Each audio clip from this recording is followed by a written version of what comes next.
تو اہل ایمان کی وہ خوبی جو فلاح پانے والے ہیں، کامیابی حاصل کرنے والے ہیں، بیان کرتے ہوئے کہا والذین ہم عن اللغو موردون، وہ لغویات سے اپنے آپ کو بچاتے ہیں، اعراض کرتے ہیں۔ کثرت کلام کے نتیجے میں دل سخت ہو جاتا ہے، اور اللہ کو ناپسند چیز قلب قاسی ہے۔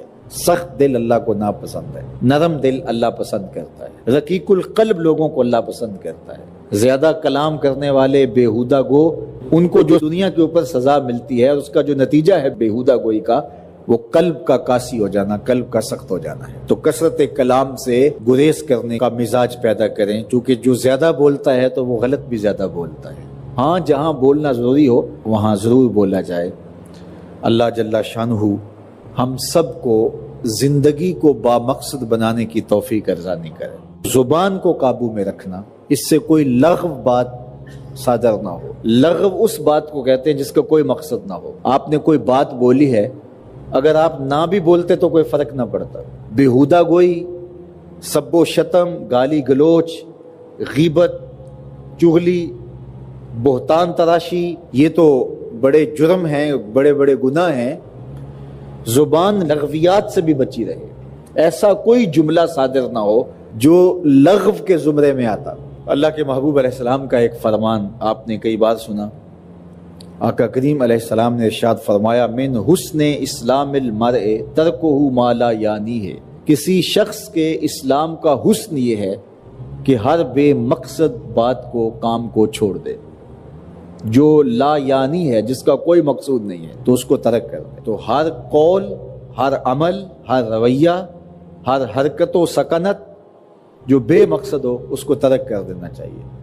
مومن کے کندھوں پر امت کو غالب کرنے کی ذمہ داریاں ہیں، اور اس مختصر سی زندگی میں اللہ کی رضا جوئی اس کا مقصود ہے۔ اولاد کی تربیت اس کے ذمے ہے، اپنے ماحول کو پاکیزہ بنانا یہ اس کی ذمہ داریوں میں شامل ہے، امر بالمعروف نہی عن المنکر یہ اس کی ذمہ داریوں میں شامل ہے۔ اتنا مصروف شخص بےہودہ گوئی کرے گا، اتنا مصروف شخص فضول گوئی کرے گا، جس کی اتنی ذمہ داریاں ہوں، تو کیا وہ اپنے وقت کو برباد کرے گا؟ تو مومن کی زندگی پاکیزہ زندگی ہوتی ہے۔ اللہ تعالیٰ جل شانہ نے فرشتہ مقرر کیا ہے، زبان سے جو لفظ نکلتے ہیں، جو کلمات جاری ہوتے ہیں وہ لکھ لیتا ہے۔ ایک ایک چیز ہماری لکھی جا رہی ہے۔ کبھی میں اور آپ اپنا تجربہ خود بھی کریں، ایک دن سویر سے لے کر شام تک ہماری جو روٹین کی زندگی گزرتی ہے، اس میں جو جو ہم نے کیا اس کو لکھیں کہ آج میں نے یہ کیا، یہ بولا، یہ بات کی، یہاں گیا، یہ کھایا، یہ پیا، یہاں بیٹھا، سارے دن کی تفصیلات لکھیں، اور پھر شام کو دیکھیں کہ اس میں لغو کیا ہے۔ تو بہت ساری چیزیں لغو ملیں گی۔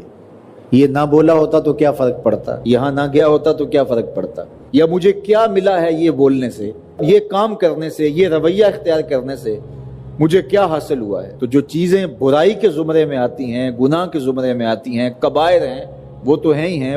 تو بہت ساری ہماری ایسی باتیں ہیں کہ جو ہمارے مقصد کی نہیں ہیں، اور سویر سے لے کر شام تک ہم جتے ہوئے ہیں ان کاموں کے اندر۔ زندگی کا بوجھ کم ہو جائے گا اگر ہم بےہودہ گوئی سے، فضول گوئی سے، لا یعنی گفتگو سے اپنے آپ کو بچائیں گے۔ جیبوں کو ہم خالی کرتے ہیں تو کتنی چیزیں ہم نکال کر کے جو ہیں وہ پھینک دیتے ہیں کہ یہ چیزیں ہماری ضرورت کی نہیں ہے، خام خواہ کا بوجھ اٹھایا ہوا ہے۔ اس طرح زندگی میں بہت ساری فضولیات کا ہم بوجھ اٹھا کے پھر رہے ہوتے ہیں، بہت سارے اقوال کا بوجھ، بہت سارے افعال کا بوجھ، بہت سارے رویوں کا بوجھ، اور بے مقصد چیزوں کا بوجھ۔ اہل ایمان کی نشانی یہ ہے کہ ان کی زندگیاں با مقصد ہوتی ہیں۔ فلاح کامیابی اسی کو ملتی ہے جو لا یعنی کام نہیں کرتا، اور وہ ایک ایک لمحے کی قدردانی کرتا ہے۔ سب سے قیمتی سرمایہ ہمیں ایمان کے بعد جو یہاں دیا گیا ہے وہ وقت ہے۔ اگر وقت کو اچھے طریقے سے گزار لیں گے تو یہ دنیا بھی سنور جائے گی اور آخرت بھی سنور جائے گی، اور یہ قیمتی سرمایہ اگر برباد ہو گیا فضولیات میں تو بہت سخت نقصان کر لیا۔